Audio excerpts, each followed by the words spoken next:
It's recording. Okay, got it. Yeah. Okay, So first I want to say thank you for your service in World War II. okay. I was drafted, kiddo. This was, the country called and I went. That's the way it was. My grandfather was also drafted. Uh, Vietnam War, Huh? the Vietnam. No, the post-war era of World War II. Oh, okay. Yeah, he's the reason how I got interested in veterans. Okay. Is it okay if you could tell me about your life before you were drafted? Well, I think that the little note that I sent you by mail pretty much uh, fixes that up. I was born in 1924. I was born in the Bronx, but I remember most of my early years in Brooklyn as a child. I lived there. My earliest memories go back to when I was about 4 years old. We were living in a tenement in the Bronx. And about that time, that would have been about 1928, and a year later, the Depression started. I don't know if you're familiar with the history of that at all. Yeah, We with the moved stock to market another. crash. We lived on Saratoga Avenue in Brownsville. It was between Pitkin Avenue and Blake, I think was the name of the street. I don't remember exactly. I remember the number. It's 560 Saratoga Avenue. I don't think that building exists anymore. And then we moved to another building on Saratoga Avenue. I think because the rent was cheaper. It was a very difficult time at that period because the depression had started in 29 when the banks failed. And the work was hard to get. I remember my father was unemployed for a long time. It was rather difficult. We lived there until I must have been about 10 or 11. I remember the crowded neighborhood, a lot of children. I had a lot of friends there. Well, I don't know if they were friends, but I had kids that I played with, in the street. Wasn't too much traffic. A lot of us played in the backyard, in the tenement building. You just ran to the backyard. So hide and seek and cops and robbers and that kind of thing. And then we moved to the Bronx because my father worked there, and it was easier for him to get to work when we lived in the Bronx. We could actually walk to work. We lived on Southern Boulevard in the Bronx, around 156th Street or so. That was not far from the Hunts Point area. But I remember there were very few children in the neighborhood there. And I went to school there, and the school went up to the 6th grade, as I recall. And we moved around a lot. We moved from there to another street called Stebbins Avenue, and then we moved from there to another street called Fox Street, all in the same general area, not far from Hunts Point. I remember walking to the library, which was not far away. And then the school was PS 62, went to 6th grade, and then from there we went to junior high. In those days, there were no middle schools. There were junior highs, grade 7, 8, and 9. And I graduated from there. And I don't remember too much about it because I remember we moved around a lot, but every year or so, or every 2 years, we'd move. So I've never had any chance to. And I don't remember too many children in the area. I guess the truth. It's not like it was when I was in Brooklyn. It was different. And after junior high, I went to Morris High School, and I graduated from Morris High School in 1942. And by then, the war had already started.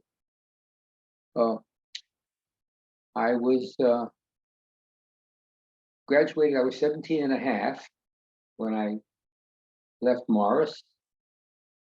And let me see, I was 18 in December, and I registered for the draft. My brother was already in the Army by then because he had been called up. And by April, I was already in the Army. Wow. Yeah, by that, I mean, there was, I remember going for the train with a fellow that I knew across the street, Harvey. He was a little older than I. Mhm. I had known him, and he wasn't. I wouldn't say he was a friend. He was an acquaintance that I knew pretty well. Mhm. So we went together, and of course, all the mothers were crying, and we were laughing because 18 is a great time to leave home. I don't know if you're aware of that or not. May I I ask how am a old you little are? bit. I think, what are Wait, you, is something 16? wrong? No, no, no. I was just asking you about how old you were. You look like about 16, 17? Yes, I'm 16. Okay. Anyway, I just said, so I was really happy to go, to tell you the truth. It was my life was not what you would call particularly exciting during that period of time between graduation and leaving. I worked uh, in the various machine shops around the city. I don't know if you were aware, but New York City was a manufacturing city in those days. I mean, it really was. There were a lot of small shops that did a lot of work. And what happened is that while I was in my last year of high school, did you hear me okay? Yep. Okay. My last year of high school, uh, they would wanted people to learn trades because there was a lot of war work going on. Hmm. There was a school in my neighborhood called the Machine and Metal Trades. It was located around 149th Street and Southern Boulevard. It was a school. In those days, Shelby, there were schools that taught trades. There was a cooks and bakers school where they taught people how to be cooks and bakers.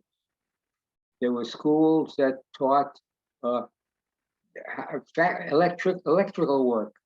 There was still a school in Queens called the Aviation Trades High School. I don't know if you're familiar with that. I don't think I've heard that before. Well, there is a school in Queens because that catered to the airplane industry to teach people how to be mechanics. Wow. So what after school, after I left Morris High School in the afternoon, Hmm. during the last year when I was in my senior year, uh, we uh, we went down to this particular school. I forget the exact name of it, but I think it was called Machine and Metal. And Wow. I learned how to operate a number of. Just a moment. Okay. Hold on for one sec. Could you hold on? Okay. Hi there. Yes, the lady's calling me back. We Well, just I'm had. sorry. Say that again. Can you hear me? Yes, Oh, I had to resume the recording since I didn't want okay. to record the phone call. That's fine. That's fine. Anyway, what I was telling you, so I learned how to operate certain machines that they had there. And I did that kind of work for about 6 months before I left for the Army. Okay. I just Hmm. wanted to fill you in the kind of work that I did. These were machine shops where they were doing war work. They were making all kinds of stuff. And I worked there for about 6 months. Anyway, once I got into the Army, we went to Camp Upton, which is on Long Island, Hmm. there for, I don't know, maybe 5 or 6 days. Weren't there very long. And from there, they assigned people to the various branches of the Army. Okay. And I was assigned to the Army Air Force. Now, in those days, it was not a separate Air Force. It was the Army Air Force. The Air Force was part of the U.S. Army, not a separate branch. Okay. Hmm. And after a couple of days, we were sent to basic training in Atlantic City. What happened was that the government took over a whole bunch of the hotels. Atlantic City was a place where there were a lot of hotels, a great many of them. And the government took over the hotels and they billeted the soldiers in the hotels. Okay. Now I was up on the 9th floor. Now we weren't allowed to use the elevators. So if you wanted to go up and down, you had to go up and down 9 floors. That was the way it worked, which we did. And I was there for about 3 months, I guess. We got there in April, so it was April, May, June, something like that. But we did basic training, and it consisted mostly of marching, of learning how to march in order. I don't think while we were there, I ever fired a gun. They just didn't teach us anything except how to march up and down in the sand and on the boardwalk, stuff like that there. And from there, I was assigned, we sent down to Florida to an airfield in the vicinity of Tampa. Okay. It was called Drew Field. Now, there is a big Army field down there called MacDill, but this was a separate one. It was called Drew Field. And I was assigned to the Signal Corps, which was attached to the Army Air Force. Okay. Mm-hmm. Any questions? So you said you served in the China, Burma, India theater. Is that correct? Yes. Now, what happened was that I was trained. My particular group was trained. Oh, that was the only place I learned to fire a gun. Wow. They put us on a rifle range, and so I became a marksman. I didn't even know I could shoot the gun, to tell you the truth, but I'm a marksman. There you go. You never know about such things. This was not the kind of guns that the Army used in the infantry. This was a Springfield. It was a bolt action gun, but it was very accurate. And so anyway, I learned to be something called a radar operator. Wow. Are you familiar with what radar is? I think so. I think so, a veteran that I interviewed mentioned radar, but I forgot. Okay, let me fill you in. Have you ever noticed if you've ever noticed any ships, American ships, they have like, if you've looked on top, there's like a screen going around and around and around. And have you ever seen that? Yes, I saw on the USS Intrepid. Good. Okay. Well, that's radar. What it is, it's an instrument that sends out a signal. Okay. Mm-hmm. And if that signal hits something metallic, like an airplane, which is, of course, made of mostly aluminum, then a signal is bounced back to the instrument. Okay? Okay. And the instrument is so constructed that it can interpret that the distance and the bounce back into how high the plane is. Mhm. And you can, by that thing going round and round and round, you can use instruments like you were staring at something like a TV screen, except all you saw was little dots on it, blips, which was the signal coming back from the plane. Okay, and by using that instrument, you could measure in the direction it was going, how fast it was going, and how high it is, and that's what radar is. Wow. So I was assigned, I and a bunch of other people were assigned to learn how to operate this instrument. Okay? Wow. And then from there, we were there. I don't know. I hated Florida. I will never go back there again. Never. Miserable place. God. Really? Yeah. Oh yeah. Heat. I'm not a person who likes heat, Shelby. And Fair. in Tampa, I mean, the heat is awful. I remember in the summer, every day at 5 o'clock, it poured for about 15 or 20 minutes. It rained, and then all the humidity came up from the ponds, and there were mosquitoes all over the place. It was not a nice place to be. And I vowed I would never go there again. I did No, go the once. one of the World War II veterans I interviewed, that he lives in Florida. Yeah, well, some people love it, not me. I'm not a person that likes hot weather. I prefer autumn and winter. I'd rather be cold than hot. Fair. I can put on enough clothing, but you can't take off enough when you're hot like that. At any rate, we were there this was in Tampa. Now, I don't know if you know where Tampa is. It's not on the Atlantic Ocean, it's on the bay. Okay. Get a map, you can check it out. It's in northern Florida. And we took a train across, when we went overseas, we took a train from Florida to Los Angeles. I think the train took about 3 days to get Wow. there. It was a crowded train. A lot of us were there. We got to a place in Los Angeles. We were there for a couple of days, I guess. I don't remember how long. These things slip by. And then we boarded a boat called the USS Mariposa. It had originally been a luxury liner. And we went by, this was not a convoy. We went by ourselves. And we went from there. It took us 30 days. We were on board for 30 days. If you ever try to take a bath with soap and salt water, you know it's not the best thing in the world. You can't get up a lather with salt water. So you had water to drink, but there was, and if you wanted to take a shower, it was all salt water stuff. And we were packed in there. We were sleeping in like hammocks. You know what a hammock is, don't you? Mm-hmm. Okay. It's that's the way they like pancakes, one on top of the other like that. We stopped off one day in a town called Fremantle in Australia after about 20, 21 days. And they gave us a day off the boat. We went to a town in Australia called Perth. It's in southwestern Australia. It was nice, except that at the time I had no money, so that I couldn't do much. Mm-hmm. I think I'd spent it all, and we were given, our salary was $21 a month.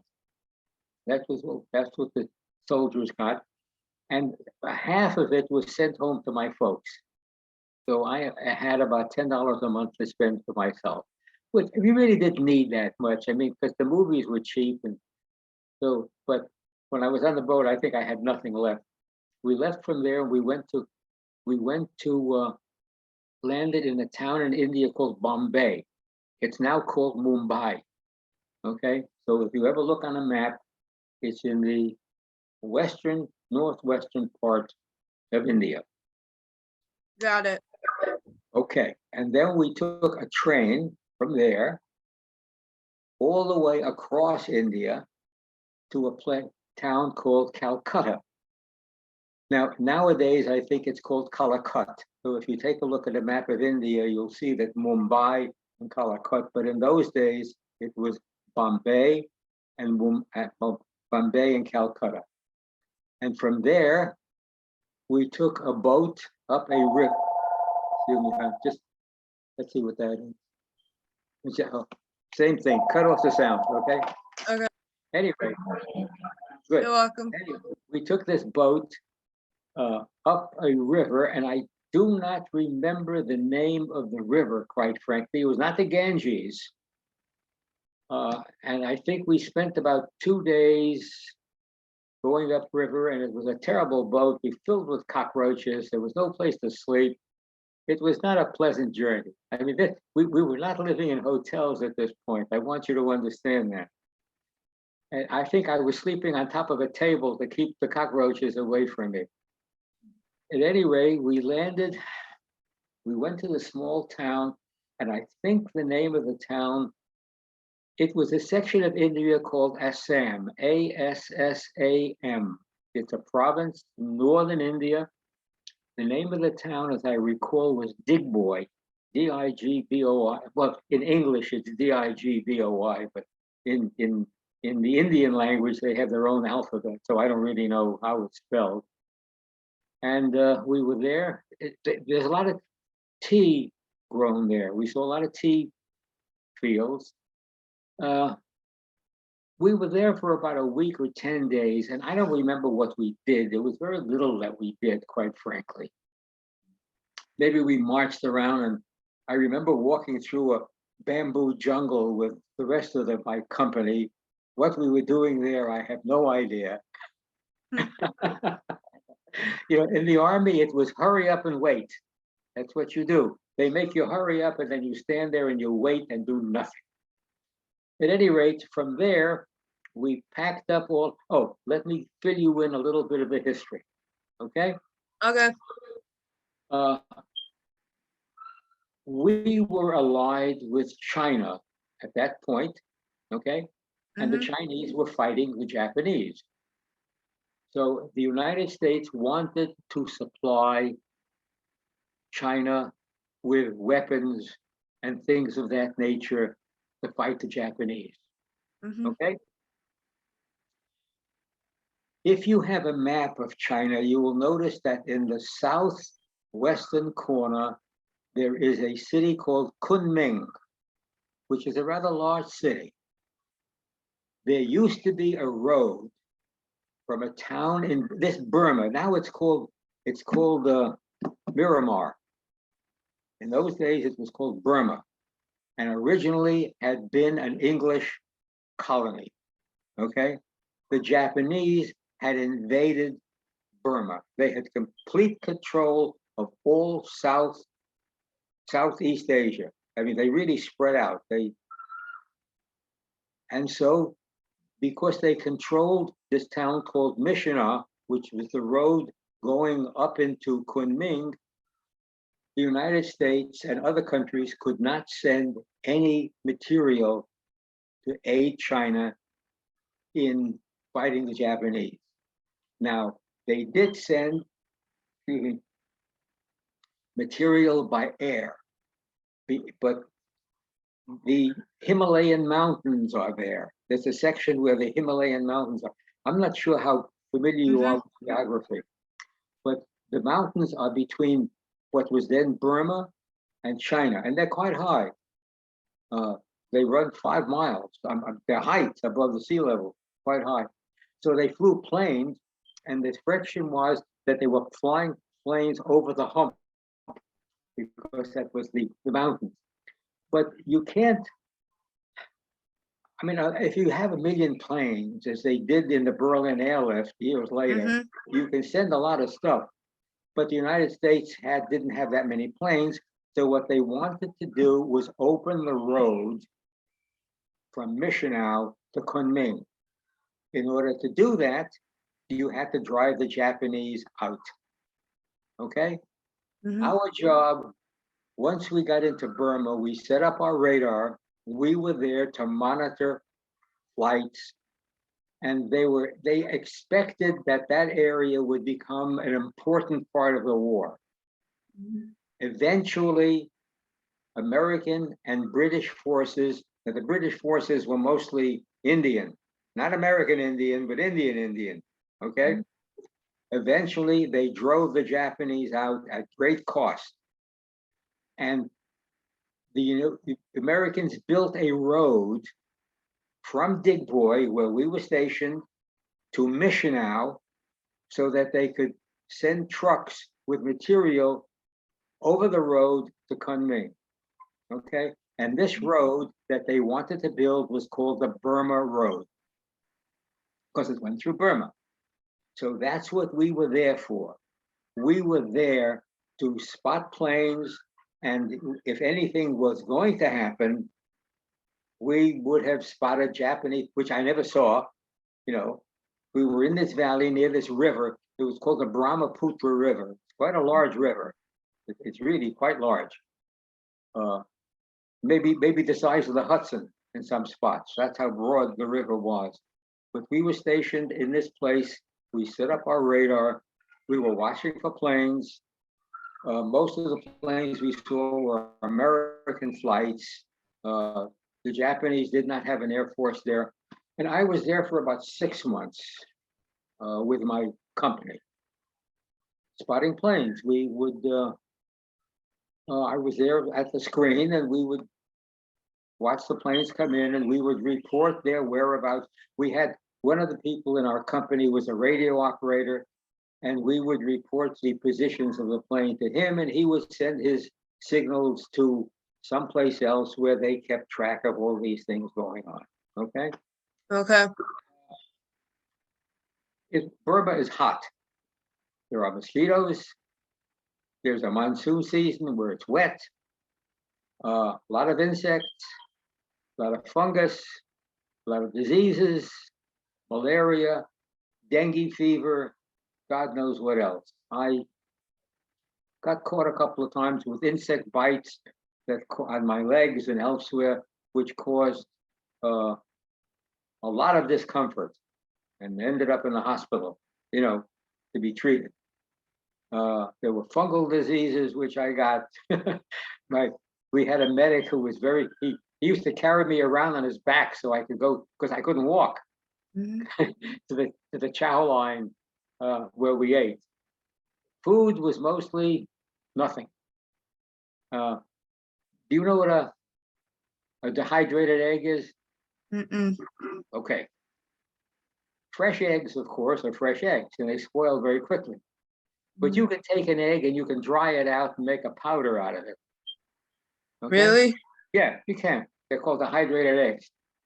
And then what you do is you mix the hydrated eggs with water and you scramble it up. It doesn't taste like eggs, but that's the food. Wait, what did it taste And like? it doesn't taste like eggs. It really doesn't. You can't do much with it because it's a gloppy yellow mess that you're eating. Mm. Lunch was usually spam. You know what spam is? Mm-hmm. Good. That's what it was. Canned spam. That was usually lunch. Dinner was usually spam also. The food was terrible, and we cursed the cooks out all the time. Anyway, I was there for about 6 months, and then a bunch of us were shipped over to China. Uh, we were armed. I mean, there we were given guns when we were in Burma, and the same is true in China. Uh, I don't think I ever used it. A couple of the guys tried to kill some deer for fresh meat. They kept shooting at this deer, and they could never hit it, so it didn't make any difference. The poor deer was able to get away. Once they tried to get fresh fish from the river by dynamiting the river. You can do that. That's what you do is you throw dynamite in the river, and the concussion kills fish, and then they come and float to the top, and then you can use them. So we got a couple of catfish that some like that, big ones, not the kind of small ones that you see here, but really monstrous looking catfish. So we did get fresh fish once, but we never did get fresh meat. Uh, so that was in Burma. I'm skipping Burma now. Okay. Landed in a city not far from Kunming, where we spent some time, and then we set up our radar in Kunming, and not in the city itself, but outside. And again, it was the same deal. You're watching the screen, the little band is going round and round and round and round, and you're spotting planes, and you report the planes in, and somebody's doing something with these reports, but you never know what it is. There is a way of identifying whether the plane is a friendly plane or not, because the plane had what was called a responder that sent out a signal, and when you looked at your radar beam, you could see that the signal was responding. So if the pilot in the plane put it on, you knew it was a friendly plane. A lot of the pilots didn't want to put it on because they thought the Japanese could see if it was a friendly plane also. So sometimes there were friendly planes, but you never knew it. Once, on December the 7th, a Japanese plane came over Kunming and dropped a couple of bombs, and that was in honor of the Pearl Harbor Day, which was on December the 7th of 1941. That was one plane, and then he flew away, and we never saw another one in our lives. I think the plane killed a couple of Chinese farmers. That was about it. From there, we were left. Oh yes. Then the United States decided they were going to use airfields in China to bomb Japan. They were going to build large airfields and send in the B-29s and all the heavy bombers. So what they did was they moved us up to a town in central China called Hancheng, and we set up our radar there. But what happened was that the Navy was in the Pacific, had been conquering islands closer to Japan than we were. And so the Army decided, and the government decided, that what we were doing in China was of very little importance. And so they built the airfields, but they never used them. Okay? Mhm. So that's the history of my World War II in China, Burma, India. It was mostly boredom. There's something you have to understand, Shelby. Most people don't understand. Most people who think about the war don't realize there were something like 13 million men and women in the armed forces of the United States. That's a lot of people. 13 million. Most of them never fired a gun, never saw the enemy, never even knew what was going on. Of the 13 million, about 3 of those million were in combat in the Army, in the Navy, and in the Air Force. There is are you a reader? Okay. Yes, I am. Good. Are you a movie goer? A little bit. Okay. There is, I can't remember the guy. I wish I could remember the name. There is a movie. It'll come to me, and then by then it'll be too late. About a naval ship Mm-hmm. that carried mail and supplies between the islands of the Pacific. Okay? Okay. It went from one island to another, to another, to another with a crew of men. It had a miserable captain on this thing who kept them, he wouldn't give them shore leave. This was the movie. I don't know whether it's true or not, but this was the movie. What I'm trying to express is that most of us in the armed forces, it was boredom, it was away from home. It may have contributed to the war, maybe it did, but I never knew how. Do you understand? Yes. And that's true of most of the people who served during that time. So Wow. I don't know what your father, what he was involved with. You said he was post My Second World War. grandfather. Your grandfather. He probably was in occupation forces in Germany or someplace, or maybe Japan or someplace. He told me he was an army medic who was in Japan during the post-war era. Okay, so it was occupation duty. That's what it was. Mm-hmm. And that was true of people in Germany and in other places too. But it was most of us in the war were not involved in actual combat. We were supply. We were, I mean, there were people who were killed. I had in my neighborhood, I'm talking about when I lived on Fox Street in the Bronx. Mm-hmm. You're not in the Bronx, are you? Mm-mm. Okay. Do you know the Bronx at all? Yes, I think some of my family members live in the Bronx. Okay. I'm sure it's all changed now. But I lived on a street called Fox Street, which was at the corner of East 156, it was South Bronx. I'm talking about just within my street. My friend Harvey across the street was killed in England. Mhm. The brother of my friend across the street was shot down in an airplane over Romania. Mm-hmm. Another young man down the block was killed in the Philippines. Mm-hmm. The boy next door was killed in Sicily. Wow. And the grocer's boy who lived downstairs from me, Sammy Cohn, he was killed in France. So just in my neighborhood, I could count 5. Wow. And I don't know how many others were, on the block, because I only knew my own little neighborhood. Mm-hmm. So there was damage. My brother and I, we got through okay. He served in North Africa, and he served in Italy. He was in an anti-aircraft battalion. I don't know how many times he fired his. He was a mechanic on a radar. Also, funny, he was the repairman for the radar for the anti-aircraft. Wow. I'm not sure how many times they fired that gun.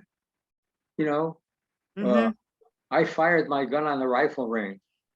That was it. Mm. So you will run across, if you interview others, they were in combat. My cousin was in Italy, and he saw a lot. You know, the fact that he came out alive is a miracle. Mm-hmm. But uh, most of us were not. Most of us, after the war, I came home. I was fortunate. I was in the army, let me see, from 1943 to 1945. So it's almost 3 years, not quite. I went in when I was 18. I got out. When I was discharged, I wasn't 21 yet.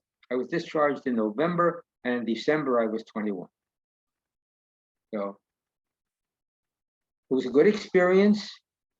Can't say no. I profited by it because under the GI Bill, I went to school. I got my degree and I got a master's degree in education, you know, and I got a war service scholarship degree from New York State. So I ended up with a lot, but I was lucky. And Shelby, it's luck. I don't know whether you realize, I don't know how bright you are. I don't know how brilliant you are or what you want to do, but it's luck, Shelby. If you're in the right, no, I'm telling you the truth. I If, know. if you're in the right place at the right time, Mm-hmm. got it made. You missed the opportunity and you missed it. Luck is important. Very. Yeah. Okay. I went to school. Actually, my degree, first degree was in chemistry. Mm-hmm. I got out. There were no jobs, so I went back to school, still under the GI Bill because I had time. The thing about the GI Bill is you were given 1 day for each day you were in service. Well, you know, a semester in college is only 15 weeks. You didn't know that, did you? 15 weeks. That's all it is. A semester is 15 weeks. It's Wow. 15 sessions over 15 weeks. So a year of college is not a year. A year of college is, it could be, maybe 30 weeks. Well, I was given day for day when you're in the Army. And college doesn't take the 4 years. 4 years of college is not 4 years of Army. 4 years of college, maybe 1 year of Army, the way it works out, or a year and a half, because you're getting day by day. And college is not, 2 semesters don't take up a full year. You know that. It's like, what do you know from high school, from your term? At any rate, I couldn't get a job as a chemist because there was a kind of a recession at that point.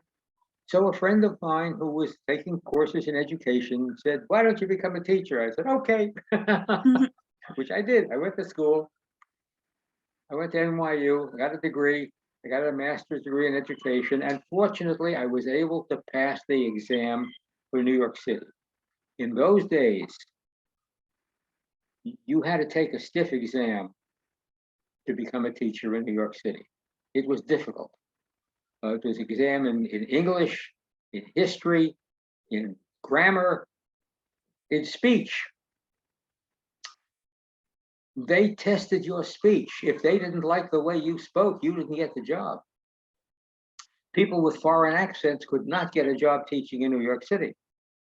If you had an accent, uh, any kind of an accent to the United States, except that was what's accepted. And I knew people who were excellent teachers and couldn't pass the exam. No, it it was and it was. But I was, again, I managed. So I got a job teaching in the elementary school in Manhattan. Taught there for a while. I took some exams. I passed the exams. I became an assistant principal in a junior high, and I retired after 35 years teaching and I retired pretty young because I started teaching when I was 25. Oh, I think I retired when I was 55, something like that, 30 years. And then I went to work at other places. I went to work Wow. for other schools. I went to work. I worked for. I was taking courses all the time, constantly. I got a master's degree in chemistry from Queens College. I got a master's degree in teaching from Colby College up in Maine. Hmm. I got a master of philosophy degree from City University in biology. I worked for the US government as a chemist, Customs and Border Protection, actually the US Customs Service. It became Customs and Border Protection later on. So after 9/11, they did a lot of mixing up, so which I was sorry for, because the old outfit, the customs was much better outfit to work for. Mm. So that's what I did. I taught chemistry at Hunter High School for a year. They Mhm. hired me as a sub. I could have stayed there, and maybe I should have. But after a year of teaching there, I just didn't want to do that anymore. So I left. It was a good experience, but I don't know. I could have stayed on. I just didn't want to. Mm. I taught and was an administrator at a couple of private schools, private religious schools. Mhm. Uh, I taught biology at Touro College for a while. I worked for the Internal Revenue Service for a while. You called up and asked questions about taxes. I was the person at the other end answering questions. Mhm. They trained me for it. So I can't say I have been very fortunate, Shelby. I have been very lucky. That's very awesome. Can't tell you anymore. Yeah, well, it is. It is. You know, I can't say that I have myself to blame. I was there at the right time. I took the right courses. I took advantage of them. I found people who were helpful. They really were. They were helpful. I always studied, always. There was never any time when I didn't. So there I am, and there you are. Mhm. Any questions? Um, when you served in the China, Burma, India theater, did you happen to serve under General Stilwell? He was the commanding officer, yes. I never saw him. He, yes, Stillwell was the commanding officer. There is uh, I don't know how much history you're interested in. I could give you the names of books. Yeah, World War II is the reason how I got interested in veterans. And then I got my interest expanded into veterans who served in Korea, Vietnam, Afghanistan, and Iraq, and military operations across all military branches. Yeah, well, some of those people were in danger all the time. I mean, they were, constantly. You didn't have to be up in the front, fighting. You could have been in the town and blown up by somebody. So those people really, I was never in that kind of a situation. I tried volunteering once, but they wouldn't take me. So what am I going to do? I was bored to death. I was really bored. I mean, you have no idea how boring it could be day after day, the same thing over and over and over again. So when they called for volunteers, they wanted a group to go out. I volunteered, but I didn't have the skills that they needed. So I was turned down. But but those people in particularly in Iraq and Afghanistan, they had it, and Vietnam. Those who were in combat in Vietnam, even those who weren't in the towns, because the bombs were thrown at them all the time while they were walking by. So that was, they had it rough. I can understand that. They were really in combat, like combat troops during the Second World War or in the Navy or wherever they were. Stillwell, yeah, he was in command, but the person who was in China was a fellow called Chenault, General Chenault. I don't remember his first name. The Air Force was called the Flying Tigers. If you ever run across that name, they had tigers painted on their ships. It with So then on their combat ships, they had this painting. It looked like a tiger. I have a patch. Would you like to see the patch? Yes, please. Right there. I still have it on my jacket. Mm-hmm.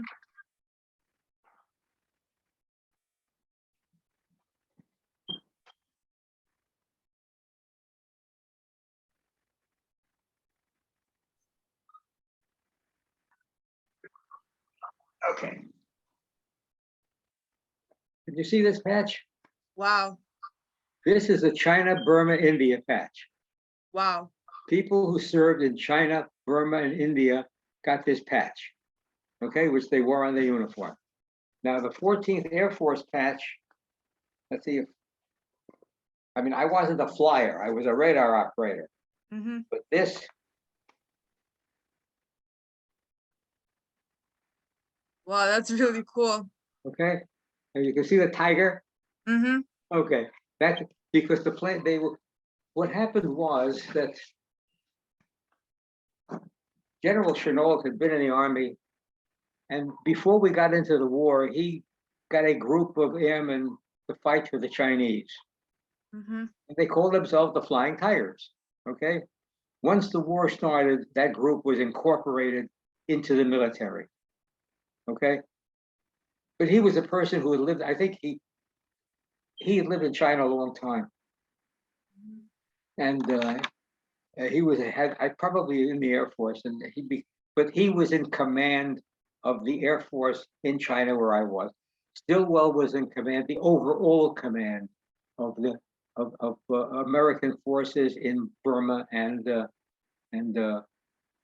I think at one time Stillwell did command some Chinese troops. At one point, the general, the one who ran China, a fellow called Chiang Kai-shek, Mm-hmm. he and Stillwell never got along. Because Chiang Kai-shek was more interested in fighting the communists than he wasn't fighting the Japanese. And the communists were a problem in China. So if you read history, there are books that about Stillwell in China, and Chennault and Chiang Kai-shek and the rest of it. It's quite interesting. I don't know how much of a historian you are, but it's a fascinating period that involves a lot of politics, more than war, just politics. Yeah, at one point, last year for my final exam, we were chosen to do to look up a revolution we haven't learned of, and I did the Chinese Communist Revolution, and I learned about Mao Zedong and wait, you pronounce his name, and I just now I forgot Chiang how to Kai-shek. pronounce it. Chiang Kai-shek. Yes, Chiang Kai-shek. Thank you. Okay. It's funny that you talk about them because Americans have great difficulty pronouncing foreign names. So they twist them. Chiang Kai-shek, to many American soldiers, became Shanker Jack. And Mao Zedong became Moose Dung. And Sun Yat-sen became Sun Sat-sam. Oh yeah, my. yeah, well, Americans, you know the story of a person who speaks uh, uh, many languages is called polylingual. A person who speaks two languages is called bilingual. Mm-hmm. You know what they call a person who speaks one language? What? An American. Wait, really? Yeah. That's my joke for today. Oh, that's funny. Yeah, it is funny. Anyway, any other questions, kiddo? What is one thing from World War II that you will never forget? What is what there? What is one thing from World War II that you will never forget? The day the war started, December the 7th, 1941, was Sunday. You mean 1941? 1941, yeah. Oh, sorry. I thought you said 1921. Sorry. No, 41, December the 7th. That I will remember because I woke, it was a Sunday. It was a Sunday. Mm-hmm. I think most Americans were the war had been going on in Europe since 1939. Mm-hmm. Hitler had run over all of Europe. The only one fighting him at this particular point were the British in Great Britain. I think most of us, there were a lot of people in the United States. This is another history that you have to be careful of. There were a lot of people in the United States who were backing Adolf Hitler. Mm. If the Japanese had not attacked us, we probably would not have gotten into the war at that particular time, but they did. And we were pretty sure we were going to get into it, okay? So it was Sunday morning. I woke up, turned on the radio, and learned that the Japanese had bombed Pearl Harbor. I knew that Pearl Harbor was in the Hawaiian Islands, and I knew that we were at war, okay? That thing sticks in my mind. And we were in it. Now, what happened was that the Germans and the Italians declared war on the United States. If they had not, our war would have been strictly in the Pacific. But because they did, we were in a two conflict war. So, but it's a peculiar time in the United States. There were people in the United States. You ever hear the name Charles Lindbergh? Yes, I have. Oh, Charles Lindbergh was probably one of the most popular person in the United States. As a young man, he flew in this plane of his, which was made of spit and glue, alone from New York to Paris. That made him an immediate hero. Immediate. He was more popular than God. Okay? Wow. You have no way of knowing. He had been feted, partied, lauded by the Germans, and he was very pro-German. He was made speeches about America not getting into this war at all. Now, and there were many like him. He had quite a bit of followers. There was an organization called the America First Committee, of which he was part of. So if the Germans had not attacked us, we probably would not have been in war against the Germans, but against the Japanese, because they were the ones who attacked. This is a period of history that is fascinating. It really is. I mean, I lived through it, so it's my history, but there were many like him. There were many like him. He was not the only one. Now, once we were attacked and the Germans attacked us, well, the United States went to war. And all of those people who were, you have no idea how many pro-Germans there were in the United States. You have no idea. A great many Germans settled in the United States in the 1800s. A great many, mostly in the Midwest. Okay? Okay. Yeah. Wisconsin, Illinois, Nebraska, Ohio. There were Nazi movements in the United States. They filled up Madison Square Garden. Madison Square Garden holds a lot of people. They had camps on Long Island in which they paraded. They were as many of them as there were in the Ku Klux Klan. That's how many there were. Wow. So we're talking about a lot of people here, and we're talking about a lot of people who were pro-German. I had kids in my classroom that were pro-German in Morris High School that I knew. So, wow.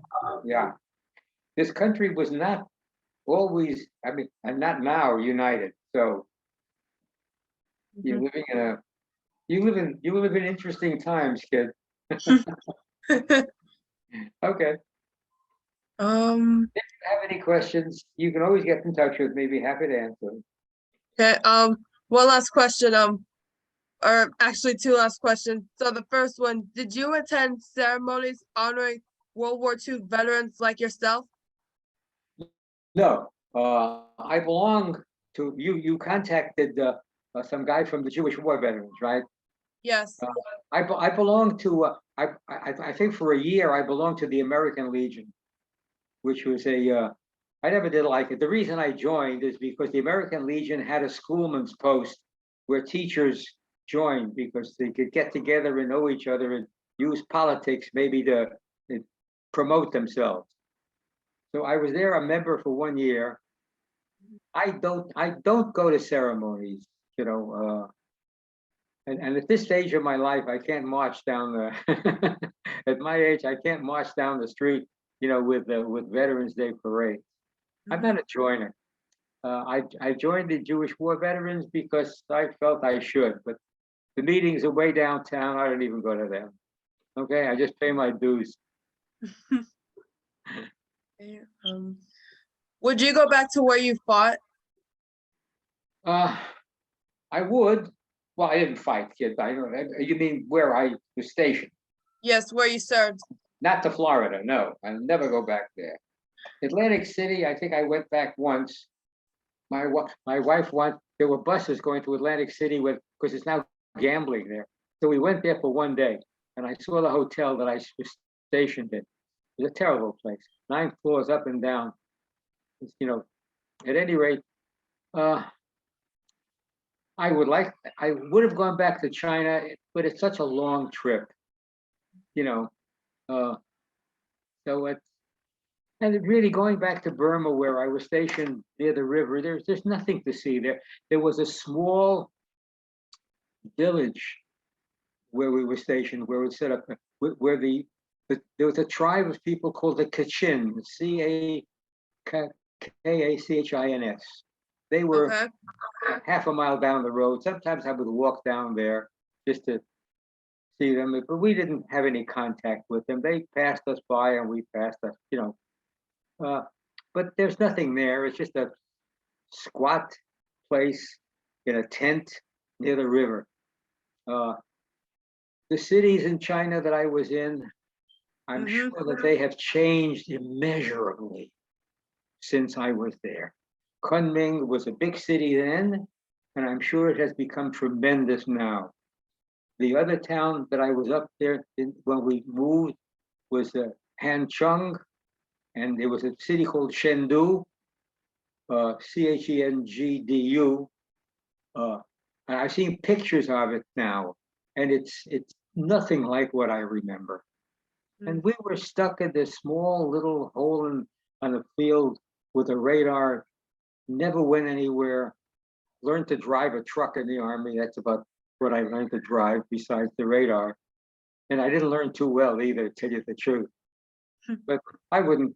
No, to go back to those places, they don't mean anything anymore. It's not like somebody who's going back to France, where where they did combat work, or going to Paris. I mean, I've been to Paris, but not for that reason. Europe. I really wanted to go to Europe, and they sent us elsewhere. China was interesting. I met some colorful people. In this second place, we had our nurses with two Chinese nurses. They were what you call contract nurses. They were hired, they were trained nurses. They had been trained in the hospitals in Shanghai, competent. But we didn't have any nurses. So they were hired by the army to be nurses. There was a Chinese doctor who was with us, with an American doctor. Two lovely, lovely young women. I still remember them. They were lovely. I often wondered what happened to them when we left. Because they were sort of stuck in the middle, miles from where they had come from. I met a young man in China who was a medical student, and we chatted. My my regret really is I could have learned Chinese if I had tried. I really could have. I just didn't have enough sense. I was a stupid kid, 18 years old. What the hell did I know? I didn't know anything. You know, I could have learned Chinese, and I should have, but I didn't. So you take the opportunities when they come, Shelby. Don't let them slip by on you. Yeah, every opportunity that I you'll find, I try to take it. regret it later on if you don't. Hmm. No, I wouldn't go back there. There's no point. Going back to Burma. In India, I was in Calcutta for one day. Hmm. Before we shipped home, came home on a boat. We traveled through the Suez Canal. We traveled through the Mediterranean. We traveled into, of course, the Atlantic. Landed in New York. The weather in the Atlantic was awful. I mean, people everywhere. I didn't get seasick, but some of the guys that were with me, they were sick as dogs. I mean, that's how bad it was. Mediterranean is calm. Yeah. But we traveled through Calcutta, but I didn't even really see Calcutta. We ate at a restaurant in India, those furpos. I remember the name of the furpos. But that's all I remember. Met a couple of nice guys, friends. For a while, we were in contact together, and then nothing. Wow. Yeah. Okay, kiddo. I hope I've satisfied you. You did. Yeah. But there are, if you're interested in history, it's a fascinating time. That period before and during the war was interesting. And even Yeah, well, because ever since I found out my grandfather was a veteran of World War II, and I became interested in World War II and wanted to know more about it. In fact, this my project, I'm dedicating it to my grandfather because he's the reason I got interested in World War II, and the Korean and Vietnam and the global war on terror, and I just wish he could be here to see it. Yeah, I'm sure it did. Listen, there are a million books on the war. Each one with every general wrote his own book. I have a book called Stilwell and the Politics of China. Wow. You want to know the title of it? Let me get it. Yes, please. Sure.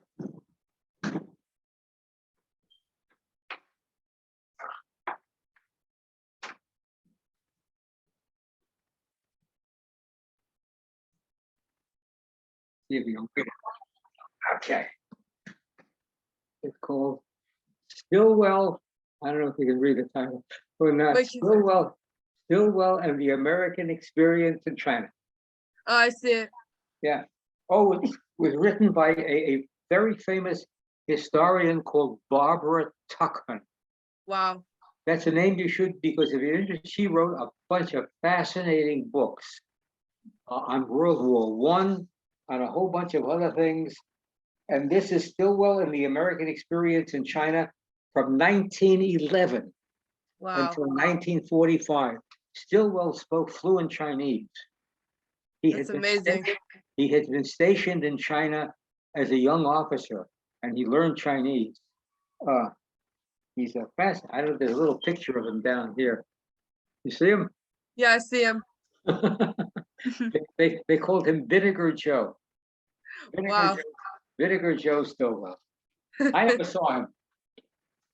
But anyway, kid, you have my phone number, right? And you have my email address. If you have any other questions, feel free to ask. Okay, thank you. And good luck to you. Thank you. Stay well, kiddo. Bye-bye. Okay. Bye. Bye. Love.